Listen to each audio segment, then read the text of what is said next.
going on, everybody? It's Byron Ryan here. We are here with Byron Ryan and only Byron Ryan. Well, for right now. Guys, welcome to Halftime with Byron Ryan. Jonah Romero and Jason Cunliffe are on the way to the room. They just got out of a meeting with the Guam national team, I guess team meeting type thing, because they are in actual Guam national team camp. Um, Sorry, it's a little hot out here. But they are on the way. So we are going to go ahead and start the show minus the two guests for the varying second. Um, let's see. I think they just sent me a message that said that they were almost there. Let me check. Okay. Um, but anyway, there is a lot to go over, even with the national team camp type stuff. Women's World Cup, you had the Philippines getting their first ever win, which is insane because I don't know how many people in the U.S. actually watched that game, but good grief, man, New Zealand did everything they could to, I guess, score and score and score again in the second half. I don't know what more they could have done besides maybe hung back an extra maybe 10 thousandth of a second. I guess that could be said. I wouldn't say half a second, but 10 thousandth of a second, and maybe she would have been onside. So, but hey, it happens. Congratulations to the Philippines and their national team. It is an amazing accomplishment to get your first ever World Cup win. Um, and I mean, and they fought an extremely good team. And what makes it even sweeter is one, it's still in the Oceania area of the world. Not to mention, it was in New Zealand. So to beat New Zealand in New Zealand during the Women's World Cup and it's still, you know what I'm saying, where your fans can still watch it, that is an incredible feat for the Philippine national team women. Um, Congratulations to them to beat one of the hosts on home field. Hey, Germany knows how that feels. I mean, granted, you didn't spank them like by 7 goals, but hey, spanking is a spanking. But congratulations to the Philippines. Um, let's see what else we got. Freaking Spurs owner Daniel Levy insider trading charges by the United States Department of Justice. You've got let's see what else do we got. Kylian Mbappe and his $1.1 billion move potentially to Saudi Arabia. Hey kid, take your bag, bro. That's all I got to say. I can't hate on you. $700 million paycheck. If you don't want it, fuck, I'll take it. But I know people are here waiting for Jonah and Jason to show up. Like I said at the beginning, Jason and Jonah are actually on their way back to, I guess, the room from Guam camp meeting. I guess their team meeting may have ran a little bit later than they had expected, so they are on their way to the. There we go. On the way to the meet or from the meeting to their room, and once they get to the room, then they'll be here. Um, so if anybody has any questions or anything like that that they want, we can go ahead and get that running once they get here. But yeah, to have two Guam national team players on another podcast that I've already interviewed Jonah, but this time we have Jonah and Jason. Um, it's really cool to be able to interview and to have on guys during national team camp because for some time that has not been something that people like me, content creator, small content creator wise, would ever have access to. So this is really cool, especially during the national team camp as they're getting geared up and all that kind of stuff. Yeah, this is going to be a really cool episode. But yeah, we just have to wait for them to hurry up and get back. I don't know how far they are from the room or anything, but let's see. Yeah, they're on the way. So we got that covered. But if anybody has anything that they want to go over, we can while we're waiting. Um, if you're wondering where Devin is actually covering the Premier League in the U.S. tour thing, whatever the hell that thing's called in Atlanta. I think it's Brighton versus fucking somebody, Chelsea versus somebody else.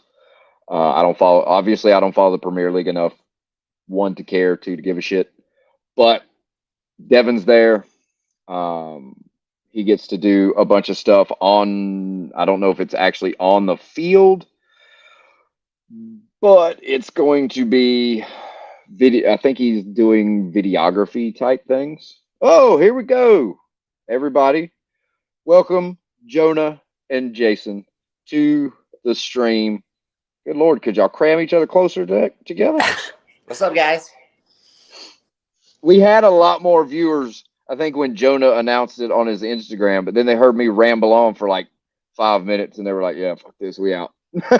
So they'll be back. They're always come back. But guys, thank you for coming on. Like I was saying earlier to myself and whoever the one person is that was in the room at the time.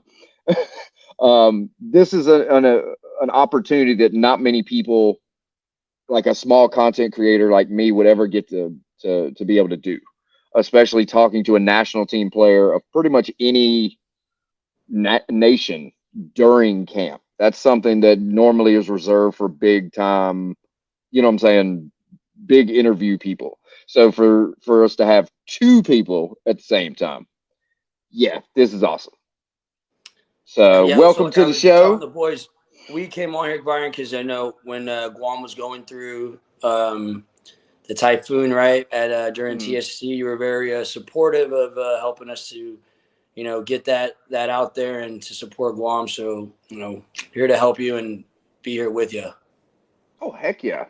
And I mean, and like I told you in like the Instagram messages, y'all do have some of the coolest damn like logo I've ever seen. Guam's logo is the baddest I've ever seen. I mean, everybody else has like, you know what I'm saying, that traditional thing that just kind of, it looks like your flag or some crap like that. But then you have the Guam one that's like, it's almost like there's so much culture that's wrapped into just the logo that's just more than just the flag. It's like you're the entire. Now, what do you call it? Guamanian? Guamanian, yeah, Guamanians for anyone's living on the island, but the indigenous people are called Chamorro. Okay, but yeah. So I mean, so it does have now it has a Chamorro feeling like up in the top, right? Like the little surfer guys, right?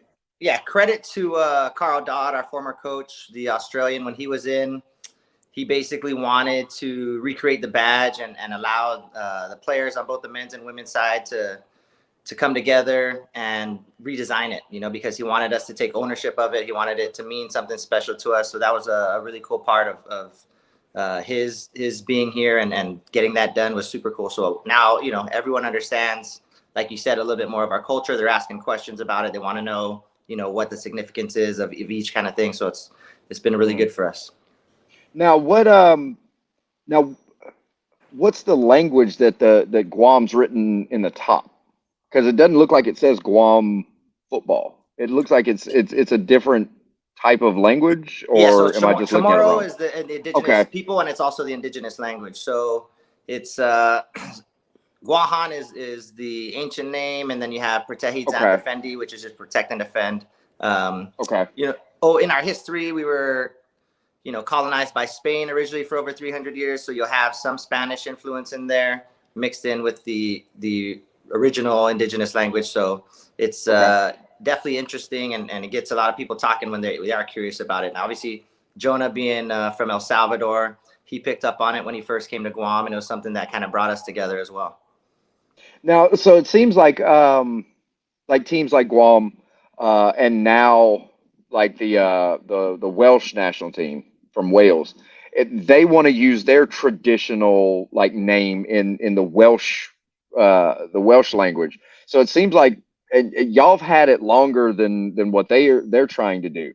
So maybe y'all might be the one that spurred it to where they want to start using the native language in the actual thing as far as like the name instead of using it like the English name Right, as right. far as I like think Guam or Wales. historically speaking, obviously, there was a decline in the use of the language, especially after the war. A lot of families wanted their kids to be more American, so there was a push to speak English more. In recent years, there's been more of a resurgence in uh, the language, so you're seeing that becoming more and more popular, and more people learning and trying to get their kids to learn. So it is good, and like you said, Wells are doing it. I did my UEFA B and UEFA A coaching badges in Ireland, and they have the same thing where some of their road signs has their Irish original language, indigenous language there. So it's something that's coming up, and I think all over the world, people are trying to get more in tune with their culture, which is a great thing. Hmm. Now, did y'all see like a more of an interest in say the Guam national team and some of the other nations like Philippines stuff like that that was represented with the Far East United group? Have y'all seen a lot of people that were more kind of like showing more interest in the Far East nations, the Oceania region, that type of stuff Yeah, because of say I think people were TST? curious. I think they wanted to know where we're coming from, how far we traveled. I definitely Hmm. think it was something that kind of definitely piqued their interest. For sure, I know Jonah had a lot of interactions with people curious about him because of his connections with El Salvador, obviously the DMV area, and how he was linked in with Guam. So we definitely felt a lot of respect and people talking to us about it. And on the what Jay mentioned about being able to connect with people even on like the youth level, because we're both coaches. I've noticed recently on the youth level, kids who are MLS next players who maybe aren't going to get into that MLS. They're already, because of learning from Guam, our careers in Asia, are trying to explore other options. And I think at TST, that Far East United team opened up a Hmm. lot of doors and like vision, and like, oh, there's a whole other side to the world where football is just as competitive. It's just as loved. It's just as pop. It might even be. It's more popular, actually, more popular. Hmm. And I think being on the U.S. side, kids are so, I got to go to college, I got to play MLS or USL only. They completely forget that there's this whole other side of the world where they can be very, very successful. Yeah, it seems like like if you're in the say basketball realm, it's like everybody sees the NBA, but then they also know that there's Asian leagues, there's European leagues, stuff like that, and those people will grow all over the place. But it just seems like in the footballing world, if you're in the US, it's only the MLS or MLS Next, USL, that type of stuff, or and they ignore the MASL side and they just run straight to, well, it's got to be something in Europe. But I mean, you've got teams in Australia, you know what I'm saying, New Yeah. Zealand, China, Philippines, Thailand, all of those places, Guam included, that there are opportunities and they're just as lucrative opportunities. And in some cases, yeah, you may go play in say the I don't know, the third tier of Austrian league and everybody knows that that's third tier Austrian league. Well, you may never play. You're never going to reach that financial side that makes that trip warranted. But Jonah, you said in another interview when you go to the Philippines or when you go to the you know what I'm saying the Asian side, you can play top level football there and like Jonah said before, you're a superstar Yeah. in those areas. So I mean you can get the same level as like saying playing at a Bayern Munich or Man City. You're just getting it in the Philippines or New Zealand or something along those lines, and those people are just as passionate. Just look at the Women's World Cup when the Philippines just beat New Zealand. I mean, that is ungod. I've never seen a influx on social media of people of Philippine descent that you know what I'm saying that are sitting there. What's his name? It's AJ, right? The Yeah. one. from Far East. Anton. That's it. I keep Yeah. getting all them mixed And then up. we also had Sophia, who was on our team, who's actually played in that game, the whole game. Oh, really? When I got hit real hard and popped back up. She was Okay. our teammate on the she was our 70s. teammate, yeah. Oh, Sophia Harrison. okay. Sophia Harrison, yeah. Because I saw him standing in front of the Instagram video, him standing in front of it. I was like, yeah, I'm waiting for him to turn around, just tears just falling down his face.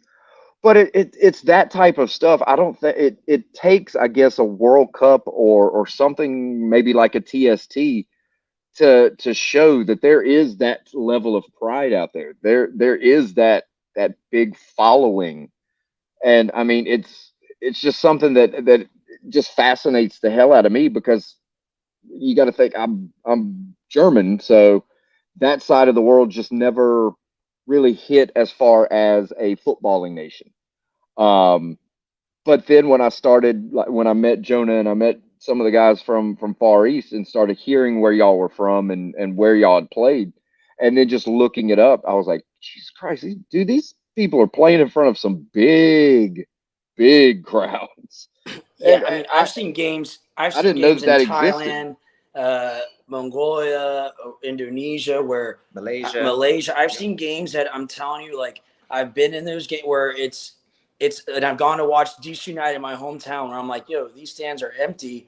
Maybe the Yeah. stadium looks bigger. I don't know, but in these Thailand and these, you see fireworks flying during the game. You know, chants nonstop. Like I know everyone's got their little band, but I think honestly, like on the Asian side, I do feel the passion is a lot stronger. I don't think that football has much of a competition like it does in the U.S. with basketball and American football and stuff like that. So I think that's what makes the passion in these other countries that much bigger. Like that's all they have. That's all they, really all they look forward to on the weekends is especially living in like little villages. You go, when I played for Nara, I was in this little village in Thailand where you didn't see anyone in the daytime. I would go eat at this one place every day.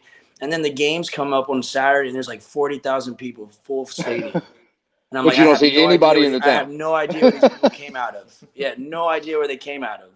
It's because they were working. You just weren't working. Something, but that's what they, it's completely packed. And then I go play in, let's say, a UPSL game here, and there's like 50 people in the stands. 8 people, yeah. And I'm like, dude, and that could be Nara's like a second division or third division in Thailand. And I'm like, whoa, it's amazing. It's different. Yeah, because like watching different cultures. Like the Charlotte, what is it? Charlotte Independence plays in like the UPSL or not UPSL, or is it? It might be. It's one of the UPSL or USL2 or something like that. But like somebody was like, yeah, we're ready for this Saturday game, and there's like 9 people in the stands. I'm like, bro, I remember the days when Charlotte Independence started, and there were like 300 people in the stands, but now it's not because you've got an MLS team in town and an MLS next team in town, and it's like those are the independence teams are the ones that are the guys wanting it, but they just don't have the support because of the MLS. But I mean, so now are y'all preparing for? I know Jonah had said in the other one about what is it? Because Guam has to qualify for the qualifiers. Is that what y'all are preparing for? Is the World Cup qualifiers? Yeah, we got the home and away series will be October. It's okay. October 12th and the 17th. The draw is later tonight. We'll find out who we'll be matched up with. And then, if we win that, then we jump right into the first round qualifiers November. Yeah. Okay, and that's the actual World Cup qualifier rounds. Yeah. Okay, so basically you have a play-in series, like a home and away series and play-in, and then okay. Well, there we go. Yeah. And then also this camp, it's been real cool. They brought in a lot of U23 players because the U23s have a tournament competition coming up in September. So they've found a lot of good younger players here stateside, all the stateside U23s, and they look really good. It's very good to see a lot of good young talent coming up for Guam, which is for us, the older guys, it's very, very exciting and makes me more comfortable to retire later. Yeah, right. Okay. Yeah, we don't see. We definitely know you. You two It's ain't in the back of your retiring head until there somebody somewhere, though. forces you to. Now, Jason, are you you're still the captain of Guam, right? Yeah, still the captain. Okay, so explain to me this. Somebody said, "How was their Taylor Swift singing last night?" Yeah. I don't know who that is. That's I'm what guessing that's one of our young boys. We had the okay. He's a Virginia boy, I think. Yeah, they had the singing last night. Everyone that's in their first camp, national camp, they had to sing. Okay, so y'all do the same thing that they do in like club soccer, where you have to sing. Yeah. So And their he first camp, chose Taylor Swift. he Dude. did amazing. I'm gonna tell you He what, did amazing. the young boys, they killed the singing last night. They all did really well. Okay, I know one of y'all have video of it. It better be up on Instagram at some point because I need to hear this man singing Taylor Swift. I'll send shoot you. you something. I'll send you something for sure. But they killed it. They got people involved. There's people in the cafeteria. The ladies were in the cafeteria. The young boys stepped Lord. up. Courage got them involved. It was really good. I was very impressed. So now y'all are at I guess, is it still the Olympic Training Center in Chula Vista? Yeah. Or did they open up another one? Like a Olympic training system or Olympic training area somewhere else in San Diego? Or is it still the only one? This is the one. Yeah. Okay. Yeah. Yeah, because I went, like I told Jonah, I'd been there in 2001 when I was in the Navy. Nice. They had the U.S., I think it was the U18, U19 team was there training. Yeah. And the girl that I was dating, I was like, you know what? Let's go check that out. Yeah. I didn't realize it's in the middle of a damn desert. Yeah, exactly. And it's hotter than hell out there. It's hot today. So, but now I can honestly say, being in the military and in the Navy, I've been to Guam too. Chula Vista doesn't hold a candle to Guam in the summertime, man. Jesus, it is. Oh, I don't see how y'all like can play in that in that terrarium level heat. That's an advantage for us in those home and away matches, and so especially with like it being 103 in South Carolina right now. I can only imagine what it is in Guam right now. It's still it's probably like 87, 88, but with humidity. But by October, right. So now Guam's more kind of like Australia, where it's like their summer is more like, say, the East Coast's like winter, fall time, right? No, we're still north of the equator, so we're okay. Yeah, we have two seasons. We got rainy season, dry season. Okay, gotcha. But yeah, and dry season is the extremely hot. Right. Yeah, like it's the weather you wear. Is like the weatherman in Charlotte likes to say, this is the weather you wear. Yeah, because as soon as you get out of the shower, you put your clothes on. You're wearing the humidity again. I mean, I remember we played Turkmenistan a couple qualifiers ago, and they, for whatever reason, flew in the morning of the match. Terrible idea. And second half, their captain literally had his hands on his knees, was bent over, and I was running by him. I said, "It's hot, isn't it?"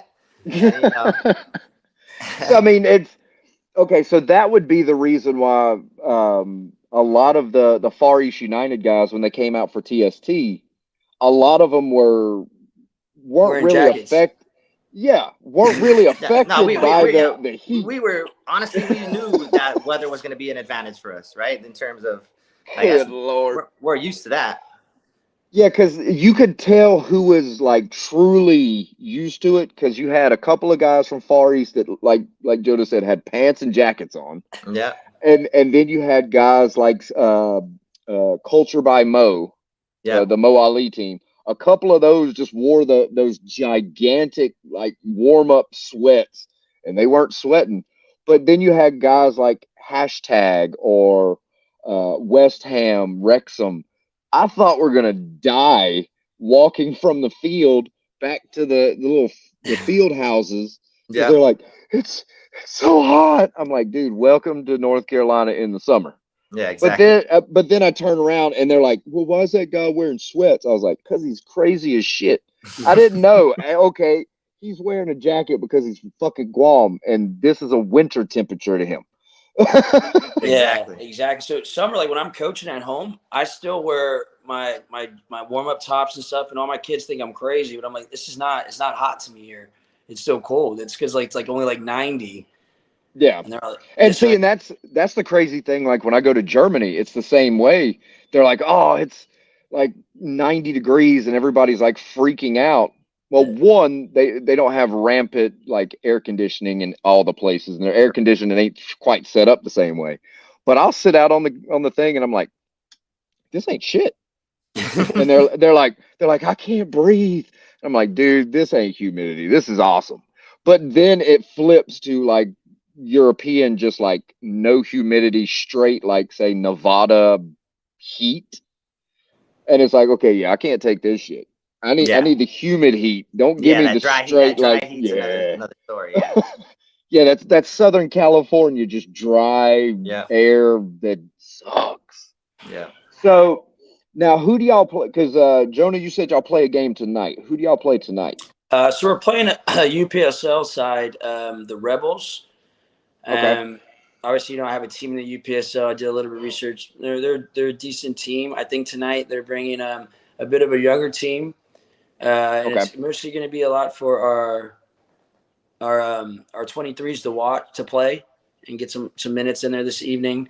Like I said, it's overall the camp's been great. We've got a new coach who I think he's run it really well. Been super impressed with everything that he's been doing, with the way he's been backing up the boys and how he's been holding his meetings and the professionalism. I mean, it's been an amazing experience being here this whole time. Like I mentioned earlier, the young boys. It's not been every trip, and I can be completely honest. It's not been every trip that we've gone on with the young boys coming in that we've been like impressed or like, oh, like this guy can bring it in. But this trip, I literally could tell any young boys that watched been super impressed with all the young boys that have come in. The way that they've wanted to learn, how they all are so anxious to step in right away. Even the way they communicate. Obviously some of them are still playing at the club levels in the U.S., Okay. but they've had to mature really quick in the last 4 or 5 days, and I think a lot of them I've seen it and really stepped up. I mean, even last night stepping up to sing, you could look at in their faces like who was scared and who wasn't, but they all built that courage up to pop up there and do it. So very impressed with what this coach is building with Guam and the federation and what they're trying to do. Okay. Now, I know you had said in the last interview that there were, I guess, some times in the Guam footballing journey that you've had where it seemed like maybe the goal kind of shifted a little bit to more of a negative side. Do you see it coming back to where you remember it in your earlier days? I think at this camp they're trying. Like I Okay. think this coach really wants to. I think it means a lot to Ross because he's from Guam. He's been in the program for a long time. He's been within the federation for a long time. The federation's actually invested a lot into him, and so I think it means that much more to him being from there, being a local coach, and kind of So like it's got being more of a passion because he's more of a from meaning for there. the Okay. badge for his island. So I think, and he was there when we were successful in the World Cup campaign when we beat Turkmenistan and India. So I think he was the manager then. Yeah, he was our manager then. Okay. So I think because of him experiencing all that, I think he can get it to him with Jason and all the other guys that are there on the island can get it back to where it was in the right direction. Now, Jason, you presently live in Guam, right? Yes. Yes. Okay. Now, how is because the last time I spoke with Jonah, there was the I guess the devastation and everything from the Right. natural disaster. Has anything been able to, I guess, the relief, has that finally showed up to be able to get y'all back on your feet and kind of Yeah. trying to get back to normal? Yeah. Honestly, Guamanians, Chamorros are super resilient people. The great thing about living there is it's still very community based, where everyone looks out for each other. So the recovery went fairly well. I mean, always there's going to be a few hiccups here and there, and it was the first typhoon that hit us in over 20 years. So you have the generation that never experienced it before. You know, and they're a little bit, you know, a little bit spoiled, so they're complaining a little bit, you know what I mean? But you have those that have gone through it, and it's like, okay, we remember what this is like. Just help pick each other up and get back to it. So the island is just about back to normal. You know, you got a few things still that need to get done, but for all intents and purposes, the island's about, you know, we're moving along back to almost business as usual. The FA, a lot of our lights went down, unfortunately, so there's going to have to obviously replace those. That said, they got the youth national teams up in training again, already about 2.5, 3 weeks now. The amateur leagues are back up and running, so the football's going. As Jonah said, the U23s have a tournament in Vietnam in September, so they're training back to 4 times a week. So yeah, so the island, we're good. You know, we're it's not our first rodeo, so to speak. So, you know, just got to help each other. And that's a great thing about living there and raising my kids there, right? Is like they still have the familial ties, the community ties. So it's good. Now, did the U.S. government or anybody else send aid and stuff like that to y'all to help? FEMA, I think, is still there, actually. So FEMA did show up. You know, and the response was they were there fairly quickly. Obviously, it's not like the States when there's a disaster and the interstate, you know, they can get there within, you know, a few hours. So it took a few days, whatever it was. But no, they got there pretty quickly. Okay. Yeah, because see, that was one of the things that kind of I was wondering how badly maybe say the stadium that y'all had planned on playing in or have to play in the home and away, if that had been affected and all that kind of stuff. And we were originally going to play night games, but obviously with the lights now, they're going to have to play in the day. So it just goes back to that heat advantage. Okay. So basically it yes, it's a tragedy, but for that specific game, it may have been a blessing. Right. I don't want to make it sound like it's, you're spot on, right? We can use it as an advantage, right? It is an advantage for us. Now the question for me is your home jerseys white? Because if for the home game, I'd want to be playing in white and then make them wear their dark color in that Guam heat and then see how long. I don't think they'd make it to 30 minutes. Yeah, usually there may be a chance that we get new kits before these, but usually we'll wear white. Yeah. Okay, so make them wear black or something dark to give them the heat stroke before the 30-minute mark. They're away jersey. Yeah. Hopefully it's dark and heavy. Yes. Make sure they have like the cotton jerseys, that kind of stuff. So what is the best part about being in a national team camp for somebody like me that's when I've competed for, I guess, like junior Olympics and stuff like that, it's not really you're competing for Team USA or some, I guess they call it Team USA, but technically, it ain't on that. But for that, we never really had like a camp or like a training or anything like that. How does it kind of go for a national team training as far as like getting there and I mean, is it really like meeting new guys and that kind of stuff, or is it mainly like, hey, it's kind of like a class reunion after a certain amount of time? Well, I mean, for me, I personally think like these, like I told you, I was off the team for 2 years. And then I've been recently got back into the team, getting back in at camps. And I've been meeting tons of new guys. Every session, there's always a new objective. There's always a new like learning phase. And every coach has always had a different style. So to me, being older and stuff, every camp I come into and then being a coach and going back home, I always learn new things, whether it be from learning new things from what the coach is teaching, new drills or something that I always take back and write down to take back home, or whether it be like new personalities that I meet. I've noticed this camp, on the first day of camp, everyone's been happy, excited, and then we're on the fourth day, everyone's at each other's throats, and then everyone's having conversations after being at each other's throats. And to me, always seeing so it is a family. I fight with this guy all the time. I fight with this guy all the time. And look at that, and then it's over. And then so I love seeing that type of stuff. I love seeing this camp, I've liked seeing the young boys who have the first 2 or 3 days have been shy, come out of their shell and stuff, and really like get to see what they're about.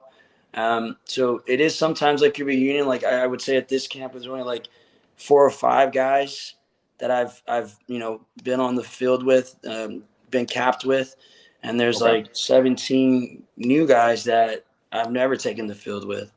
So it's always great having you got to find, that chemistry with guys to bring them into the family. Right. So yeah, that's so what I mean, like, is it just like because I've always wondered, like, when, like, say for the German national team, when you've got guys from Borussia Dortmund, from Bayern, and all of these other places, when they come together, you can see that there's that camaraderie there, but you can also see that there's still that rivalism and that type of stuff.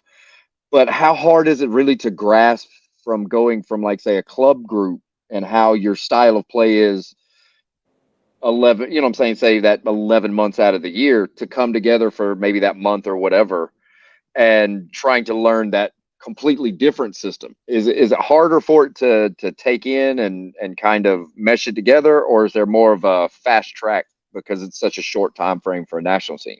I mean, that's a big part of it, right? Is national teams do have such a short time together. So that's a big part of Ross's job, is making sure that when we come in, these guys understand, okay, these are our objectives, as Jonah mentioned. These are our tactical references. This is how we want to play through the phases of the game. And then as the older, more experienced players, that's where we come in, and we guide these younger players like, hey, on the field, you guys are going to have to make your own decisions, but here's these principles that we utilize to help you guide your decision making. And that's our job, right? And so when we came in, when we had our first team meeting, Ross asked Jonah and I both to kind of stand up and speak and speak on what it means to put on the jersey, what it means to represent Guam in the Matau. And, for me, literally, I'll be 40 in October. I made my debut with the Guam national team in 2006. There's 3 boys here, maybe 4 boys here that were born in 2007, so I debuted before they were even born. So I literally told them, I was like, some of you guys are young enough to be my kids, but the reality is now you're all my brothers, but just some of you, my real little brothers, so it's been They're fun. the adopted brothers. Yeah. But that's really how tight our team is, and that's the great thing about it. The camaraderie's there. Like, once you're in, and so these kids, as Jonah mentioned earlier, they've done a great job. We've been really proud of how they've stepped up, and it does bode well for the future.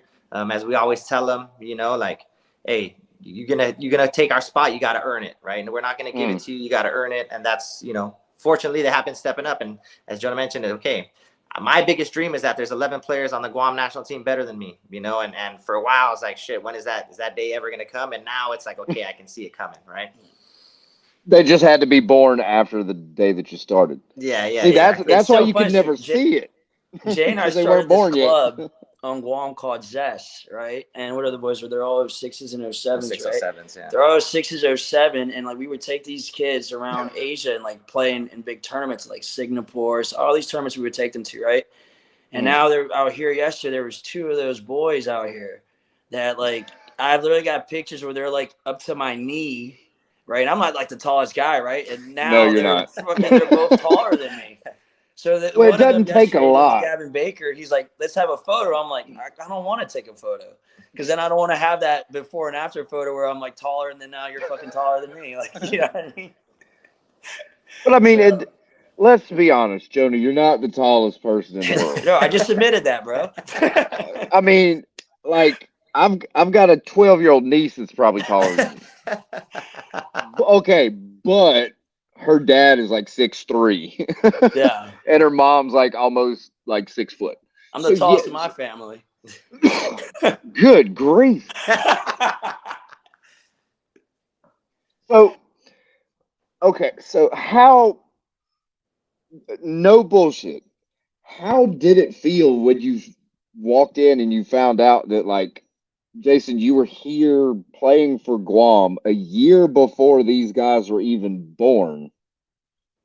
Like, honestly, and don't give me that captain, let's be nice. I want to know the honest answer, because for me, when like, say I talk to Bayern fans or something like that, or that are like, oh, Ryan, how old are you? Because they think I'm 20 something, and I'm like, I'm 40, and they're like, wow.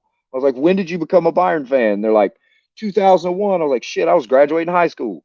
They're like, Yeah. well, I was only like 6. So for me, I could take the Jason route and be like, yeah, I was so honored to know that. And then for me, it's like, fuck you, you little bastard. What the fuck? Instantly making me feel old as shit. What the hell? So honestly, knowing that the guys that some of the kids that you're playing with on that team weren't even born when you started with that team. All right, coaches ain't here. Let's hear it. Honestly, it's funny as fuck to me. You know, it really is. It's like, all right, like I'll check it. I'm like, what year is it? Yeah. So it really does. It's a reality check for me. It's like, all right, how much longer can I keep it going? You know, and I love football, and my body feels good. But it's yeah. When I found out some of these kids were born in 2007, I was like, God damn, what the, But Okay, it is so what it is. when you say your body feels good, okay, does it feel good for a 39-year-old or for a footballer? I try my best to take care of myself, stay fit. Yeah, and I don't do that, so I don't know what that means. Yeah. So honestly, I do feel good. I feel good for a footballer. But shit, anything could happen any day. So we'll see. We'll see how long that lasts for. Hey, all I know is when it hit 36, that's when the shit went downhill. Next year. Lost an eye, and then That's next year for I Jonah. That's next year for me. hey, I lost an eye, got cancer, and then got hit by a drunk driver. So hey, 36 ain't no joke. If you can make it to 37 with any crazy shit happening, you're gonna be good. But at 36 is a bitch.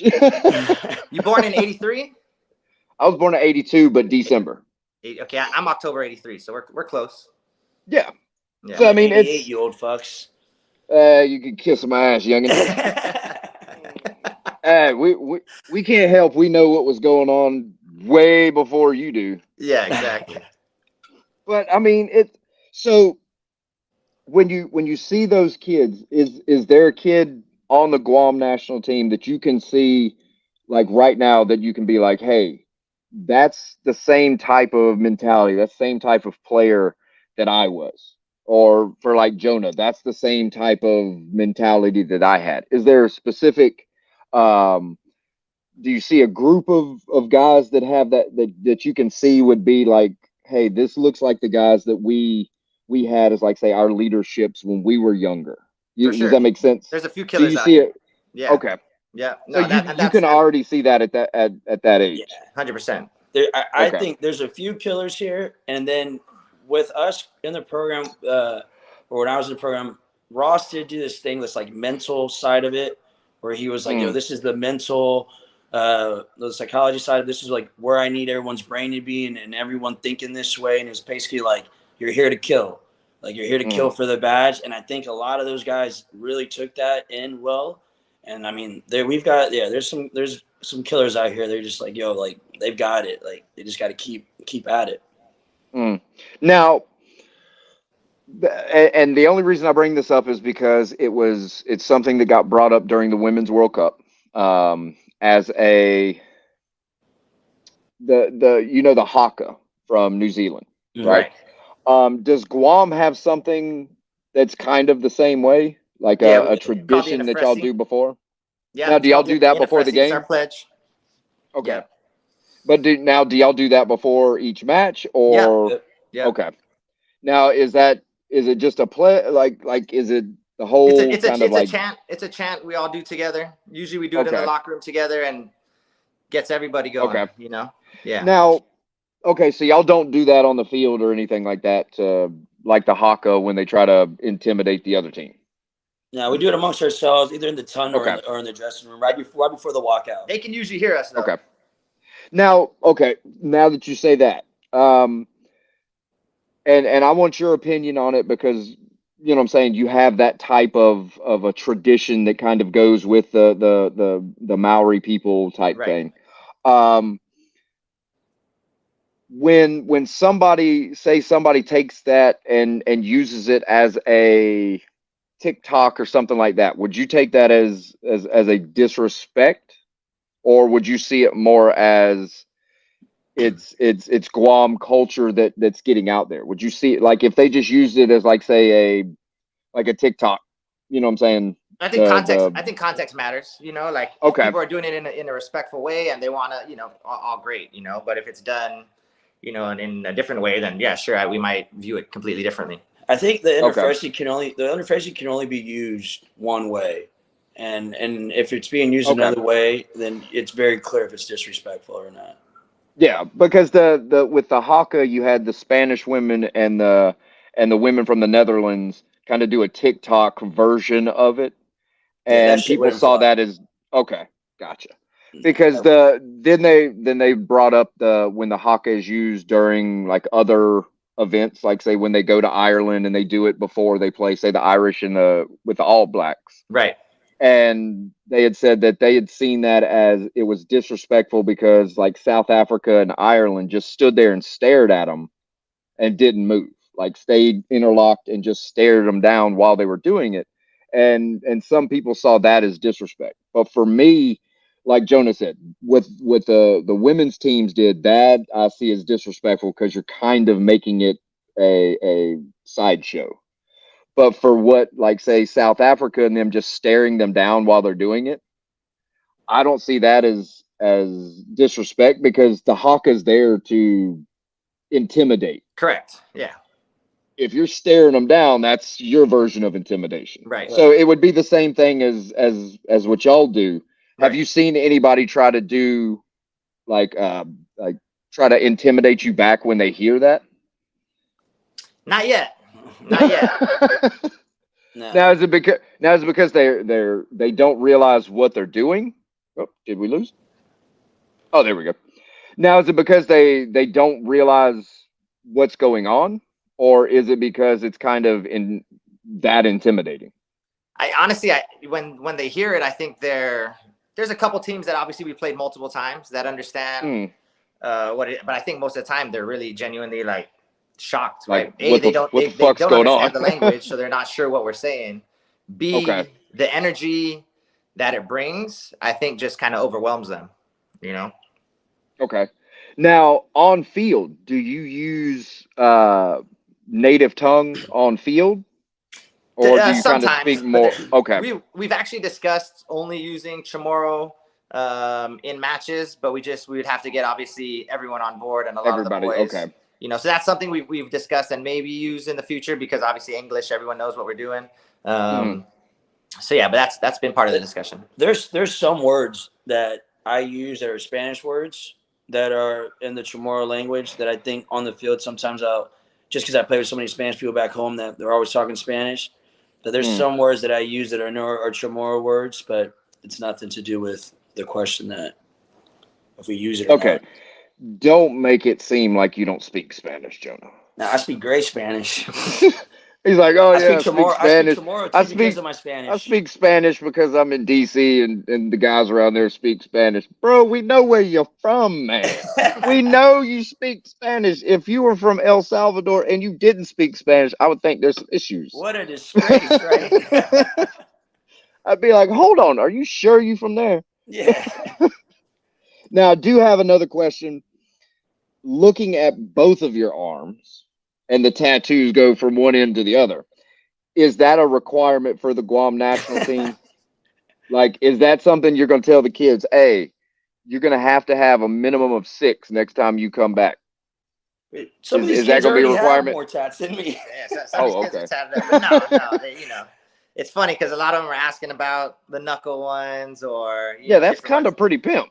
Yeah, they're like pimp. I like that. Yeah. So there's different ones. The knuckle ones are my kids' names actually. So. So whoever you're punching in the face knows what your kids' names are. Exactly. Take that. That's from all of us. A few Guam national team players though do have a tat that we all have like shared with each other, and like me and Jay have it behind our ears. Like 2 or 3 other guys might have it behind their ears. It's the one you mentioned on the badge. It's the Gadao cave drawing. So it's the one that's up on that's in the corner. Yeah, okay. So if any young bucks want that one, they can put that one on. Yeah. So is that kind of like the the Guam national team kind of what Yeah. like if you go to the Olympics, everybody does the Olympic ring type thing. Right. Is that the thing of That you would can be get that, ours. but For your us, ass yeah. better have played for Guam? Exactly. Okay. All right. So that's one of those that if the kid that didn't play for Guam and you catch him with that tattoo, that's when he finds out your kid's name. Something like that, yeah.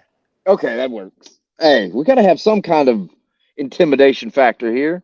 Like, Yeah, hey, if you exactly. get that tattoo, you didn't play for us, Yeah. kids' names. Yeah. But now what's the because Jonah, we've already pretty much heard everything like about your career and stuff and like the memorable moments and stuff that you had. Jason, what was one of the most memorable moments that you've had with the Guam national team? Top two for me are probably beating Turkmenistan, just getting that first win in a World Cup qualifier on home soil. You know, I was there from day one when we were getting, you know, pummeled, you know, and I mean, it's just the reality of our history, right? We weren't very good for a long time. And so to get that first win was an amazing feeling. And then when we beat Bhutan last time, we had the home and away playoff. You know, we went to Bhutan, we lost 1-0 on the road, had to win at home to you know, get into the qualifiers, into the group stage. And I had, you know, my kids were of an age where they were able to watch and understand what was going on. So getting that win at home was definitely up there as well. So now you said Don't be so tonight. humble. Tell them about your hat trick at home. Oh, Yeah, this guy's over here being humble. You also scored like 2 or 3 goals that day. We won 5-0. I scored 3 goals and had 2 assists. oh, damn. Okay. Now I do have one request. Jonah, move the camera backwards. I can see the other half of your face. Yeah, there you go. I know you want to hide, but Is that a come guy on, asking man. you to do that? No, I've got to say that because I'm sure the people that are going to watch it that aren't live, they're wanting to watch it. I mean, I know you probably cracked the camera, and that's why it's only half your face. But now you said that tonight you find out who you draw for the home and away. Yes, Is that sir. who you found out? Okay. Yep. Now, is there a team that you would prefer over another one, or because I don't know who would be in that draw? Who's in that draw besides y'all? If remember Gary White when we spoke about Gary White last time? Yeah. And he coaches Chinese Taipei. We would love to play against Gary White and Chinese Taipei. I'd like to respond, but I don't know how well Jason likes that guy. But I want to say, hey, that asshole. But yeah, he's a great guy. We love that guy. Nothing but love for him. But we would love to play. Gaffer did a lot for our program. It just the storyline would be amazing to play against them. I think now what's Chinese Taipei? What's Taiwan. the difference between? Oh, okay. Why don't they call it? Okay, that's that geopolitical Jonah's stuff. Being politically correct. Gotcha. So I call them Chinese Taipei. Fuck, that's how I read their name. My bad. I'll call them Taiwan. Well, my thing is, I don't want to make anybody like mad with geopolitical fucking nonsense. Yeah. Since that's why some people don't like the Barbie movie because it's got little fucking dots that says China owns Taiwan. I don't know. Yeah, I don't know. That's why people. I mean, you got to think it's Fox News. They got to find some reason to hate Barbie. Come on, man. Yeah, exactly. Okay, so Chinese Taipei is the one that you want. As far as that would be a good storyline, but which one do you want to just drag their ass from one end of the field to the other? I think if we're looking just based off of, there's probably a couple. Singapore, Nepal would be up there. Who else is in there? As far as ones that you would prefer from a sporting standpoint, sporting side. We prefer to play. I didn't know Nepal had a team. Probably. Who's in there? Indonesia would be a tough game, to be honest. Okay. Is Thailand in that? No, Thailand's not in it. There's also, I'm going to pull it up right now. Give me 1 second. Yeah, because I didn't know buckets. I didn't know Nepal had a team. Yeah. Wow. So now what is the smallest nation outside of Guam that would be in that group? As far as like say the land mass area. Dude, that's maybe Macau. Macau? Singapore. I think Singapore is Okay. similar in size. Okay. I don't know Macau, how yeah, big that's Maldives is, but they're in it. okay. Well, you said the Maldives. Yeah. That's a lot of land, but it's spread. It's like Hawaii. It's spread out over like 35 islands. I mean, Yeah. there's a lot of shit on that one. Yeah. Okay, because I Biggest was one is trying to probably find. Afghanistan. Yeah, I wouldn't want to play. But we're not going to go there. Obviously, that would be played in a neutral. Okay, Neutral so site. they're still playing in neutral sites. Yeah, them and Yemen would be neutral sites. Okay. Myanmar would be a tough game. Yeah. Yeah, you do. Cambodia. Now, would you play at a neutral site for Myanmar? That's a good question. I'm not positive. Because I know Yeah. I don't know if they're still going through their Right.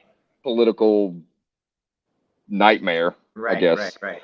But I would assume that it would be now when you if say you get Afghanistan or one of those teams, Myanmar possibly.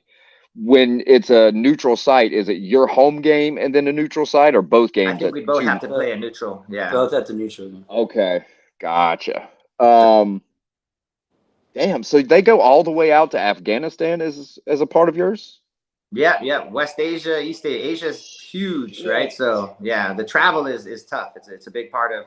It's not like Europe where a 5-day difference for the travel is good, right? That's a part of the issues playing with Asia. Is like we're the furthest east in terms of being in Guam. So that's a lot of time difference too. right, Holy exactly, shit. exactly. Yeah, our travel is always pretty crazy for games like that. Damn. Yeah, Brian, so you probably definitely want to have Nepal. not to rush it, but we got good. 3 minutes before a team meeting. So Yeah. Okay. Well, before we do that, then we'll go ahead and get the last part. Jonah, you already know the last part. We'll let Jason do this one. Jason, there's millions of people in Guam and all over that side of Asia and that side of the planet that look to players like you, and especially people in Guam that look to players like you, and you being the captain, that look to you as a motivation to get them out of dark spots and that type of stuff. How does it make you feel to know that those fans look up to you as that type of a person? I mean, that's big. I think a big part of what we're doing, aside from just on the field playing the matches, is trying to inspire the next generations to chase their dreams and to try to give them hope. To some of them aren't in the best situation, as you mentioned, and try to give them a pathway to get out of whatever that may be. And so for me, that's a big part of why I do what I do. Hopefully that we can get these kids into better futures and give them kind of the guidance and the inspiration to chase their dreams. Because that's what I tell my kids every day. Whatever you want to do, be it football, whatever it is, chase your dreams. I'll be there to support you. And so I actually just started a local nonprofit called Football is Life. And that's kind of my goal with that nonprofit, is to give kids an avenue through football to try and achieve whatever it is they want to achieve. Now, the last question, to give a motivational speech or halftime speech to whatever group. It can be the young Guam fans or the young Guam, future of Guam players, just to motivate them, inspire them to continue to go forward. Yeah, I mean, for those of you out there watching, listening, football, as in life, you're going to come across a lot of adversity. The only way you're going to be successful is to keep pushing forward. There's going to be things that are going to make you want to quit. You might come across a coach or someone that doesn't like you don't agree with. Continue to push forward. Continue to believe in yourself. Don't let anyone tell you that you can't accomplish something. As long as you're willing to work hard and put in that effort, anything is possible. Well, hey guys, I appreciate y'all giving me the time to do this. I know y'all got to head out to team meetings. Hopefully, we can get in this again. For sure. At some point when y'all are getting ready, once you've got the draw and all that kind of stuff, we could talk that over. So, guys, thank you very much. Hey, Everybody's Ryan, watching. Thank you, man, for always showing us love and in our Guam hell national yeah. team in our island, my man. We appreciate it. Yeah, we really appreciate it. Hey, now if y'all find some gear just laying around with some Guam logos on it, we got you. We'll sort you out. I can send the address if you need. Got you. Too easy. But guys, hey, make sure you keep an eye on the Guam national team. Keep an eye on Jonah's story and Jason's story on Instagram and all their social medias, because that's probably the night I'm guessing one of y'all is going to be sharing who y'all play Yep, Yes, sir. from that draw. And then once they find out, then it's on like Donkey Kong. that's it. So sir. we want Chinese Taipei / Taiwan or Nepal. That's what we Yeah. want. I just like Nepal because it's in all the movies. So, guys, I appreciate it. Thank you again. Good luck tonight playing, Thanks, and good brother. luck in the draw that y'all get at least the team that you want. Appreciate you. Thanks, All Brian. righty. Thank you. See you, Yes, brother. sir. All right, guys. That was Jason Cunliffe and Jonah Romero. I appreciate everybody coming out and watching this video. They had to get out of here so they could get to their team meeting before their game tonight. I do want to say thank you for Brian from CLT Yeti Clan for coming in and checking this out. But guys, thank you very much. We'll see you on Friday where we have Daniel Gee. That's one that everybody definitely needs to check out that live. He's a transfer specialist, sports lawyer, and speaker and all that kind of stuff. So that one's going to be a really good episode. So guys, thanks for watching. We'll see you next time.